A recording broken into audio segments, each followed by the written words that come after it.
Muy bien, hoy día vamos a hablar entonces sobre la fisiopatología de las glomerulopatías, la enfermedad glomerular, principalmente la glomerulonefritis, que es la inflamación glomerular. Cuando un paciente tiene inflamación glomerular, lo que va a manifestar o lo que va a tener el paciente es la proteinuria, ¿ok? Pérdida de proteínas en orina. Y la manifestación cardinal sintomática del paciente será el edema, ¿ok? Muy bien. Entonces, previo a ello vamos a hacer un reconocimiento de la estructura, la patogenia, y luego nos centramos en lo que sería el síndrome nefrótico.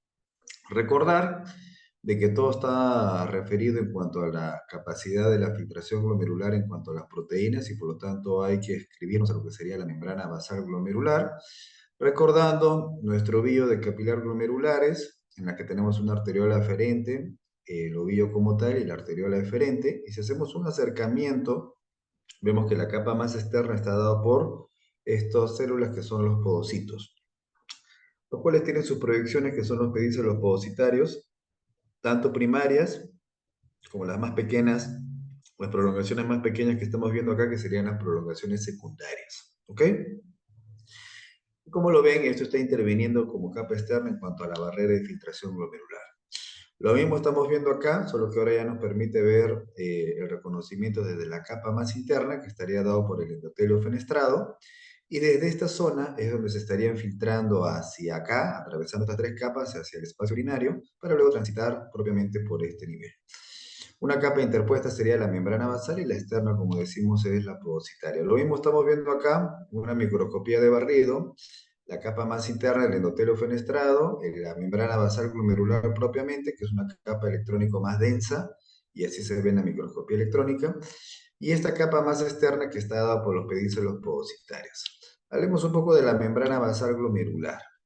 La membrana basal glomerular está constituida, como están viendo acá, por algunas estructuras que contienen el colágeno tipo 4, que en efecto permite filtrar las sustancias según su tamaño, o algunas sustancias que tienen una carga eléctrica negativa, como son los glucosaminoglicanos aniónicos, que muy bien pueden ser la laminina o el heparansulfato. Entonces, estas glucosaminoglicanos aniónicos más bien favorecen repeler algunas moléculas que tienen carga negativa, como son las mismas proteínas. Entonces, tanto por la carga negativa o por el tamaño, normalmente no se deberían de filtrar proteínas. Y en esta membrana basal glomerular, como estamos muy viendo acá, también vemos que sirve para que se puedan adherir algunas integrinas desde los podocitos. Los podocitos se adhieren a la membrana basal gracias a algunas integrinas y estas integrinas normalmente se pueden perder cuando un paciente, por ejemplo, tiene nefropatía diabética y habrá podocituria y en consecuencia proteinuria. Muy bien. ¿Qué más? ¿Qué cosa es lo que se filtra? Se filtra todo menos elementos formes y proteínas como estamos viendo acá. Esto no se filtra. Y la dirección del filtrado da desde aquí, desde la luz vascular, hacia la capa más externa, atravesando las tres capas. Pero fíjense que también hay una capa que normalmente no se describe, que es esta de acá, que está vinculada por el glicocálice endotelial, que normalmente en un corte de microscopía óptica no se ve. Las sustancias que se describen, que se filtran, como ven ahí, son moléculas pequeñas como el agua, la urea, la glucosa, el sodio, y ya moléculas más grandes en cuanto al radio, como la albúmina, estas ya no se filtran, ¿no? La albúmina en realidad no se filtra no solo por su tamaño, sino también por su peso molecular, puesto que más de 10.000 Dalton se considera como peso molecular incrementado, y estas tampoco se filtran, ¿ok? Y además no se filtra por su carga y tampoco no se filtra entonces por su tamaño, ¿ok? Muy bien, normalmente recuerden de que la albúmina pesa 65.000 Daltons, que es lo mismo que decir 65 kilodaltons, y además, como están viendo acá, el radio es de 35 y solamente se filtran menores de 18 astro. Entonces, existe una selectividad tanto para el tamaño, por el tamaño y por la carga en general para las proteínas. Si ya son más de 150 kilodaltons, predominará la selección por el tamaño. ¿Ok? Muy bien, todo eso en cuanto a la membrana basal. Ahora hablemos un poco del podocito. Si se dan cuenta, acá entre los pedícelos podocitarios, acá hay una estructura que está, como viendo ahí, conectando entre ambos, y esa estructura propiamente es el diafragma, el cual tiene como principal componente esta proteína que es la nefrina, que es una proteína transmembrana que sirve justamente como anclaje, porque ahí están viendo que se ancla los pedícelos podocitarios y por lo tanto le da cierta estructura. Y además está interviniendo con algunas otras proteínas, tanto intrapodocitarias como extrapodocitarias. ¿Cuáles son entonces las funciones del diafragma? Las que están viendo ahí. Mantiene la polaridad, mantiene estructura, regula la filtración glomerular y también interviene en la señalización. Acá lo estamos viendo. Mantiene la polaridad, nuevamente, recuerden de que todos los pedícelos también están recubiertos por ácido ciálico, se le llama la podicalixina cializada, y eso también interviene con la carga negativa que se requiere para que no se filtren proteínas y por lo tanto interviene en la barrera de filtración. Dos, decimos la estructura, porque esa nefrina, como están viendo acá, se está uniendo a otras proteínas como esta, que es la alfa-actinina 4, que normalmente interviene como en el soporte. Tres, entonces, en consecuencia, intervendrá en la filtración glomerular y cuatro, en la señalización. Muy bien. Acá estamos viendo lo mismo, estamos viendo la nefrina, estamos viendo las proteínas intrapodocitarias y estamos viendo que, nuevamente, como les mencioné antes, las integrinas. Las integrinas como esta, la beta 1 alfa 3, que normalmente favorece que se anclen los podocitos a la membrana basal, que sería toda esta estructura que tiene colágeno tipo 4. Y que, como dijimos, puede haber muy bien podocituria y la nefropatía diabética. Acá lo mismo, estamos viendo las proteínas extrapodocitarias como es la misma nefrina y la intrapodocitaria como la alfa-actinina 4. Lo mismo estamos viendo acá, la alfa-actinina 4 y las integrinas que normalmente favorecen que se adhiera hacia la membrana basal. Y luego del endotelio estábamos diciendo que, ojo, que hay una estructura que a veces no se ve, glicoproteica, que la estamos viendo ahí subyacente al endotelio fenestrado, que sí la podríamos reconocer con algunos biomarcadores en la inmunofluorescencia, a nivel de la microscopía, y que tiene esta recubierta de diferentes carbohidratos. El glicocáliz tiene esta recubierta de diferentes moléculas como el perlecan, el persicam, y todas estas, por supuesto, que también intervendrán en la barrera de filtración, ¿no? Cuando se pierden esta capa de glucoproteínas y de glicocáliz, como también se describe en la nefropatía diabética, eso también favorece a la proteinuria. Finalmente, mencionar que el mesangio, acá estamos viendo una célula mesangial, también tiene una interacción con el filtrado glomerular.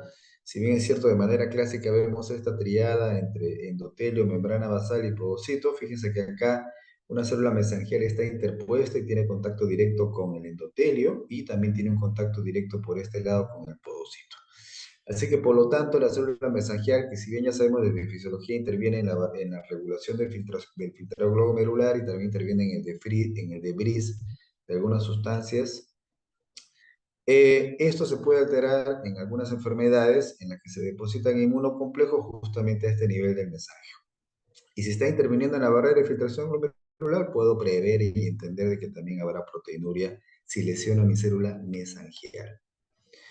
Entonces, cuando yo veo glomerulonefritis, esta inflamación renal, esta inflamación glomerular que me conlleva proteinuria, hay diferentes mecanismos, hay diferentes factores que pueden promover justamente una glomerulonefritis. Por un lado, hay factores infecciosos, se puede asociar a gamapatías monoclonales, se puede asociar a un proceso de autoinflamación, un proceso de aloinmunidad, o sea, de una hiperreactividad frente a una carga exógena antigénica, o a mecanismos de autoinmunidad, porque por ejemplo el lupus eritematoso, que es una enfermedad emblemática de lo que sería autoinmune, esta también puede conllevar glomerulonefritis.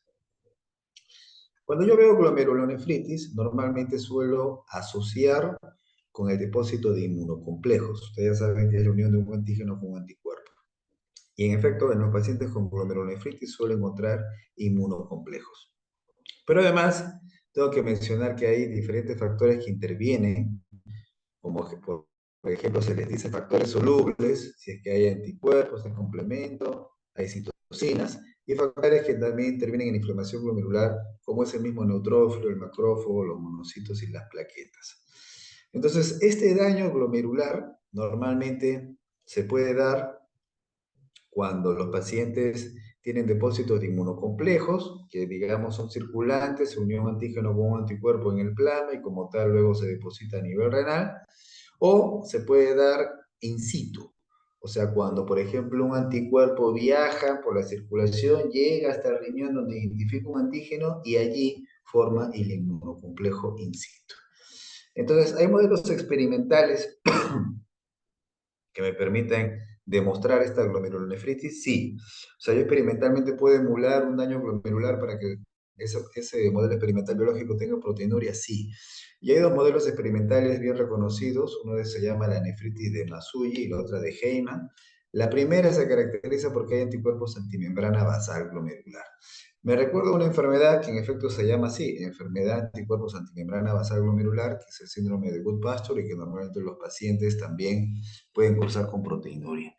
Entonces, ¿cómo yo emulo o produzco esta enfermedad?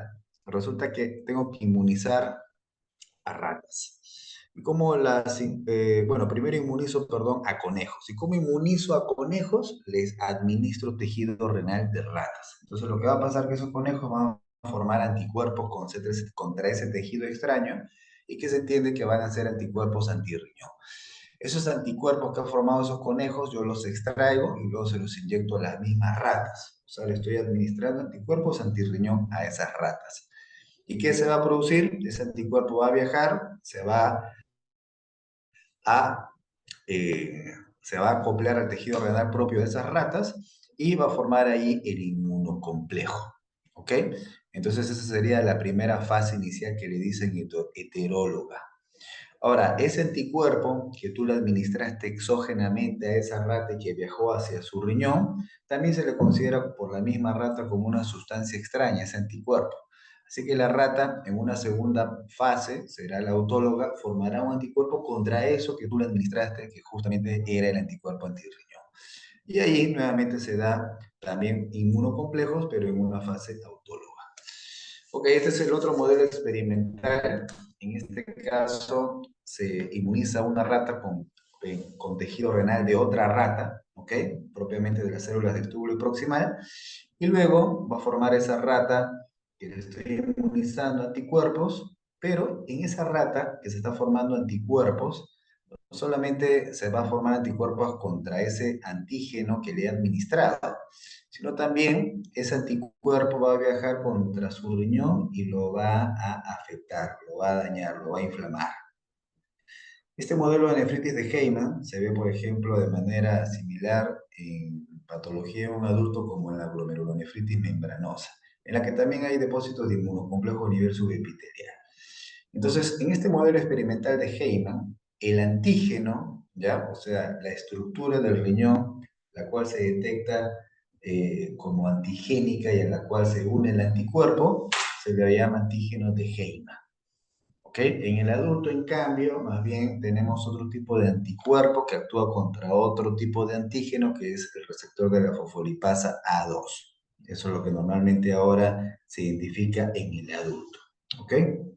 Entonces acá, para recordar el daño glomerular, que estamos hablando de los inmunocomplejos, por ejemplo acá estamos diciendo el inmunocomplejo circulante, que muy bien se puede ver en enfermedades autoinmunes como en el lupus. Acá está, esta es la circulación, este es el endotelo fenestrado, esta es la membrana basal, este es el pedicelo pudocitario, y resulta que el inmunocomplejo se formó acá, porque la persona tenía autoanticuerpos, se unió a su antígeno en la sangre, y luego como la sangre viaja este inmunocomplejo, finalmente se deposita aquí a nivel renal, ¿no? Si vemos que el depósito ocurre aquí cerca de los podocitos, a los pedícelos podocitarios, se le dice depósito subepitelial. Como les digo, esto se puede ver en las enfermedades autoinmunes como el lupus. En este otro caso, más bien, es el inmunocomplejo in situ. Más bien acá tengo anticuerpos que se forman en la circulación y ese anticuerpo viaja y al final reconoce una sustancia propia del organismo, que en este caso se vuelve antigénica, y forma el inmunocomplejo in situ, que como estamos viendo en este ejemplo, también se da a nivel de los pedicitos, o sea, de los pedícelos podocitarios, o sea, en otras palabras, es un inmunocomplejo subepitelial. Esto muy bien se puede dar en la glomerulopatía membranosa, en donde yo tengo un anticuerpo, que como les dije en el adulto puede ser el anticuerpo contra el receptor de la fosfolipasa 2, y finalmente llega hasta este nivel formando el inmunocomplejo subepitelial. Y este es otro ejemplo en el que también se formará finalmente un inmunocomplejo in situ, pero resulta que el antígeno no es una estructura propia del riñón, no es una estructura propia del tejido, sino es un antígeno implantado.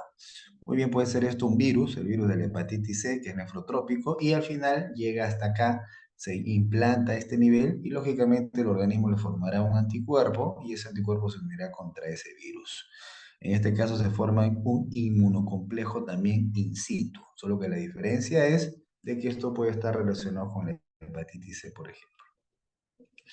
Muy bien, una vez que tengo el inmunocomplejo, resulta que mencionamos que un factor soluble que intervenía era el complemento. Y en efecto, cuando se activa el complemento, ustedes recuerdan que se activa por la vía clásica, que depende del inmunocomplejo, formará finalmente algo que se llama complejo de ataque de membrana, desde 5B hasta 9, y es el responsable del daño glomerular, ya que libera proteasas, sustancias reactivas de oxígeno en el podocito, altera la citoarquitectura, el citoesqueleto del podocito, la unión de actina-nefrina y lo desestabiliza y finalmente incrementa la apoptosis. Por supuesto que esto es muy importante ya que el podocito no tiene capacidad de regenerarse.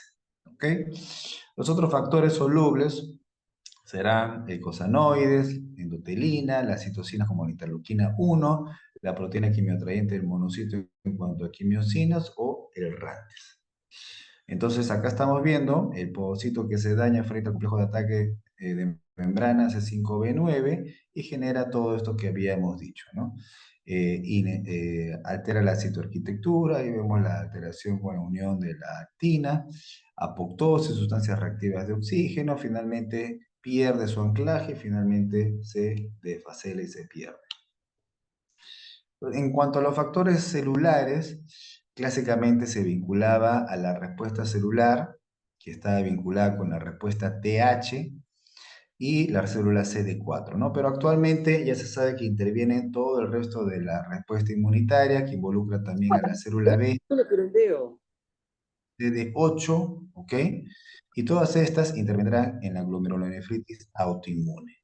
Por otro lado, hay unas células, como es la célula T reguladora, que más bien tiene un efecto protolerogénico, que en este caso estará reducido, porque predominará el inmunofenotipo reactivo, ¿no? Acá están todos los elementos que intervienen, entonces acá estamos viendo nuevamente cómo se afecta nuestra barrera de filtración glomerular produciendo finalmente proteinuria. ¿Y qué estamos viendo? Inmunocomplejos. Estos son los inmunocomplejos, hay anticuerpos, hay antígenos. Si hay inmunocomplejos, se supone que hay autoanticuerpos que devienen de las células plasmáticas y del linfocito B, hay elementos celulares, neutrófilos, macrófagos que forman citocinas, hay complemento y todo esto genera el daño glomerular. Ustedes lleven su curso de patología, van a ver que se estudian también las enfermedades glomerulares y se clasifican según los hallazgos a nivel de la microscopía óptica y al final de cuentas estos son patrones, patrones que se ven en la microscopía óptica, ¿no? Y según esos patrones yo puedo clasificarlo como glomerulopatía de cambios mínimos, focalitis segmentaria, membranosa, etcétera. Parte de esta clasificación viene, por ejemplo, de dónde se encuentran ubicados los inmunocomplejos. Si el inmunocomplejo, que es lo que están viendo acá en verde, se deposita a nivel del mesangio, se le llama glomerulopatía mesangial. ¿Ok? Que esto, por ejemplo, lo puedo ver en la nefropatía por IgA. Ya luego vienen a interpretarse cuáles son las potenciales causas que producen esto. ¿Ok? Así que solamente estas denominaciones de glomerulonefritis, cambios mínimos, glomerulonefritis focal y segmentaria, membranosa, etcétera, solamente son patrones de daño glomerular. Y acá tenemos lo otro que decíamos, miren, el inmunocomplejo donde está depositado a nivel subepitelial, y esto se puede ver en la glomerulopatía membranosa, o también podría estar depositado a nivel subendotelial, y esto se podría ver en la glomerulonefritis lúpica. Así que parte de la ubicación del depósito de inmunocomplejo interviene en la definición conceptual del tipo de daño. Por otro lado, ¿qué cosa se podría, como consecuencia del daño de la barrera de filtración glomerular, ocurrir? Además de la proteinuria, podría ocurrir la pérdida de hematíes, hematuria. Cuando hay hematuria, normalmente lo que se va a producir es un síndrome nefrítico, ¿ok? Y que está muy bien familiarizado con lo que sería la glomerulonefritis. Entonces yo puedo encontrar o un síndrome nefrítico en la que predominará las manifestaciones que incluyen a la hematuria y otras en las que no incluye eso y que predomina más bien la mayor pérdida de proteínas en la orina, ¿no? Entonces, como están viendo acá, en el síndrome nefrótico normalmente hay patrones histopatológicos que más se asocian a este, como cambio mínimo, membranosa, focal y segmentaria, y hay otros que se asocian más al componente nefrítico, en donde más bien suele encontrar con más frecuencia hematuria, como la mensaje capilar, la porigia. Nos centramos en el síndrome nefrótico. El síndrome nefrótico está constituido por una proteinuria, por una triada. La triada por la proteinuria en rango nefrótico, más de 3,5 gramos en 24 horas, la presencia de hipoalbuminemia, reducción de proteínas en sangre, y lo tercero por el edema. ¿Ok? El resto acompaña hiperlipidemia, lipiduria, entre otras. Entonces, de la proteinuria, hay diferentes enfermedades que producen proteinuria. Algunas son más proteinúricas que otras. Por ejemplo, la amiloidosis y la diabetes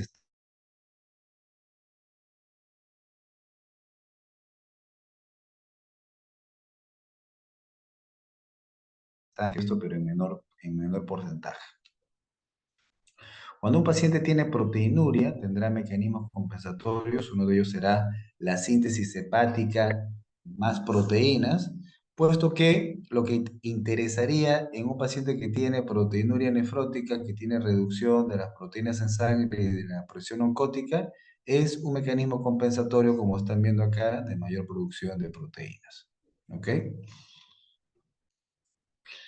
¿Cuáles son las consecuencias de un paciente con síndrome nefrótico que pierde proteínas en orina? Puede perder inmunoglobulinas, ya se le considerará un paciente inmunodeficiente. Puede perder proteínas transportadoras de metales como el hierro, ¿ok? O sea, estamos hablando acá de la transferrina, del cobre, de la celuloplasmina, del zinc. Y si es que tiene eso, por ejemplo, en el caso del zinc y la deficiencia, podría tener el paciente disgeusia. Si tiene deficiencia del cobre, recuerden que esto interviene en la carga antioxidante, ¿cierto? Para controlar la excesiva producción de radicales libres. Y también se puede perder la proteína que transporta la vitamina D y en consecuencia el paciente podría tener hipocalcemia. Además, hay déficit de complemento en la que se reduce el factor B y C3 y por lo tanto esto complementa ese estado de inmunodeficiencia del paciente.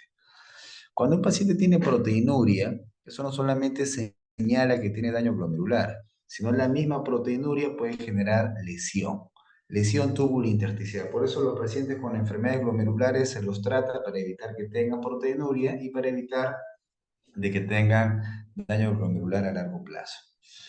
¿Ok? Muy bien.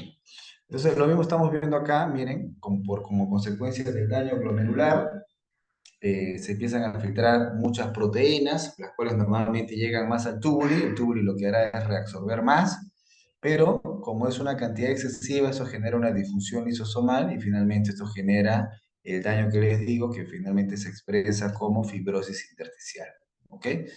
En otras palabras, se incrementará la producción de factor de crecimiento fibroblástico, la mayor producción de fibroblastos y se reduce más bien la degradación de estos mismos a través de la degradación o menor síntesis de metaloproteasas. Lo mismo lo estamos viendo acá. La mayor carga filtrada de proteínas hace que se reabsorba más en el túbulo y de manera compensatoria, pero esto finalmente genera un desbalance en la que predomina la síntesis de matriz intersticial versus a su degradación. Y por lo tanto se acumula y hay más fibroblastos y eso genera que las pacientes tengan fibrosis intersticial a largo plazo. Uno de los mecanismos que también está vinculado frente a eso es la presencia del factor de crecimiento transformante beta, el cual normalmente interviene en la maduración del mesangioblasto. O sea, normalmente en condiciones normales se tiene que producir la maduración del mesangioblasto. Mesangioblasto a mesangiocito maduro. Resulta que ese mesangiocito maduro produce normalmente colágeno tipo 4, es normal, el que en condiciones normales se puede degradar del glomérulo. Pero gracias a la expresión patológica del factor de crecimiento transformante beta, no se puede dar la correcta maduración del mesangioblasto y por lo tanto queda inmaduro. Y resulta que el mesangioblasto produce otro tipo de colágeno, como el 1 y el 3, los cuales no tienen capacidad de degradarse. Muy bien, eso es en cuanto a la proteinuria. Ahora pasamos a hablar del edema. El edema tiene dos causas, dos teorías, la teoría hipovolémica y la teoría hipervolémica. La que se acepta más es la teoría hipervolémica. ¿Pero qué dice la teoría hipovolémica? La teoría hipovolémica, como están viendo acá, como consecuencia de la proteinuria, tú tendrás menor concentración de proteínas en sangre y hipoalbuminemia, y esto lleva a una disminución de la presión oncótica. Por supuesto que hasta acá es una verdad como tal, ¿no? Si la presión oncótica es de, digamos, de 28 a 30 milímetros de mercurio, cuando tú tienes hipoalbuminemia, en efecto baja, como se ha medido, baja hasta 14. Así que, por supuesto que como consecuencia de la reducción de la presión oncótica, hay un desplazamiento de agua hacia el intersticio, repasen ahí su ley de Starling en cuanto a la distribución de agua capilar, y eso, por supuesto, que explica el edema. Sin embargo, esta teoría hipovolémica, a partir de eso, agrega algo más. Me dice de que como consecuencia de ese desplazamiento de agua hacia el intersticio, a nivel intravascular se depleta y esa hipovolemia generaría compensatoriamente liberación de ADH, del sistema renina-angiotensina-aldosterona y del sistema simpático favoreciendo la retención de agua y edema. Eso es lo que dice la teoría hipovolémica, o sea, a partir de aquí. Sin embargo, resulta que los pacientes que tienen síndrome nefrótico no tienen hipovolemia, más bien tienen el volumen plasmático incrementado. Por eso es que esa teoría hipovolémica está observada y normalmente no se preconiza. Además, los niveles de pecto y natriurético atrial normalmente en estos pacientes se encuentran elevados y estos aumentan en efecto cuando hay hipervolemia. Lo otro es de que el sistema renina-angiotensina-aldosterona se entiende que estaría incrementado y se reabsorbería más agua y sodio, y si yo lo bloqueara, tendría que haber más natriuresis, pero eso no ocurre frente a su bloqueo. Y finalmente, estos pacientes con enfermedades glomerulares, con síndrome nefrótico, mejoran con el tratamiento antiinflamatorio como los esteroides y mejoran normalmente cuando empiezan a excretar sodios más que cambiar la albúmina. ¿Ok? Por eso es que la teoría que más se acepta es esta, la teoría hipervolémica, que básicamente me expresa una retención primaria de sodio. Ya está. Una retención primaria de sodio que más bien incluso el sistema renina-angiotensina-aldosterona lo tendría suprimido y esto me lleva a edema. ¿Por qué habría esta teoría? Porque habrían factores que favorecen la retención de sodio a nivel de la nefrona. Por ejemplo, un factor sería la resistencia a pecto natriurético atrial a nivel del túbulo colector. Otro factor sería el incremento de las bombas que normalmente retienen sodio, como la sodio-potasio ATPase en el túbulo colector o de la sodio o de la bomba sodio-hidrógeno en el túbulo hiperoximal. Muy bien, eso es en cuanto al edema fisiopatológicamente. Y finalmente, la hiperlipidemia. ¿Por qué hay hiperlipidemia en el paciente? La respuesta que tienen que dar, ¿cuál es? Aumenta el colesterol, aumenta el triglicéridos y esto se debe a que hay una disminución del metabolismo lipídico. Eso es lo primero que tienen que decir. Entonces, si hablamos de metabolismo, estamos hablando de su degradación enzimática, estamos hablando de la enzima lecitincolesterol transferasa y de la lipasa lipoproteína. Y que en efecto, en estos pacientes con síndrome nefrótico se reduce. Entonces, para recordar, tenemos la síntesis de las lipoproteínas, miren, diferentes, por ejemplo, acá la VLDL a partir de la B100, que gracias a la acción de la lipasa lipoproteica, ya que está rica en triglicéridos, se forma LDL, luego pasa nuevamente al hígado, y luego forma finalmente LDL, que es más rica en colesterol, que normalmente se distribuye por las membranas celulares, en la esteroidogénesis, o va a los macrófagos, pero gracias a la lecitincolesterol transferasa y por el HDL normalmente se interviene para la síntesis reversa de este colesterol hacia el hígado. Por otro lado, acá tengo el kilomicrón, que soporte exógeno de la dieta, tiene otro tipo de apoproteína, como es rico en triglicéridos, también sufre la acción de la lipasa lipoproteica, el remanente va hacia el hígado. Y acá está del HDL a la lecitincolesterol transferasa, que finalmente interviene en la síntesis reversa. Entonces, ¿qué pasa en el síndrome nefrótico? En el síndrome nefrótico se reduce la lecitincolesterol transferasa, por lo tanto se afecta ese transporte reverso del colesterol y por lo tanto habrá hipercolesterolemia, por ejemplo, del LDL, ¿ok? Y lo otro, como están viendo ahí, aumenta el VLDL que es rico en triglicéridos. ¿Y por qué? Porque la lipasa lipoproteica se reduce. La lipasa lipoproteica, como ya he vuelto a decir, es la que se encargaba de degradar el triglicérido. Muy bien. Complicaciones. ¿Cuáles son las complicaciones de los pacientes que tienen síndrome nefrótico? Una de ellas es tromboembolismo, otra es insuficiencia renal aguda y otras son infecciones. ¿Por qué hay tromboembolismo? Resulta que con la proteinuria también se pierde una proteína antitrombótica que es la antitrombina 3. Así que se produce un desbalance y hay otros factores como la hemoconcentración por desplazarse del agua hacia el intersticio, el aumento de la viscosidad también intervendrá. Ok, entonces en conclusión, cuando un paciente tiene síndrome nefrótico pierde proteínas, algunas de ellas se encargan con el transporte de hormonas, de vitaminas como la D, de algunos metales, cobre, hemos mencionado. Luego se pierden proteínas que intervienen en la coagulación, como la antitrombina 3, y habrá más riesgo de trombosis. Por otro lado, fíjense que se pueden perder las proteínas derivadas del complemento, inmunoglobulinas, y esto genera un estado de inmunodeficiencia y más riesgo de infecciones. Por otro lado, la proteinuria en sí misma genera daño tubular a largo plazo. Por eso es importante tratarlo. Por eso será causa también las enfermedades glomerulares de enfermedad renal crónica. ¿Ok?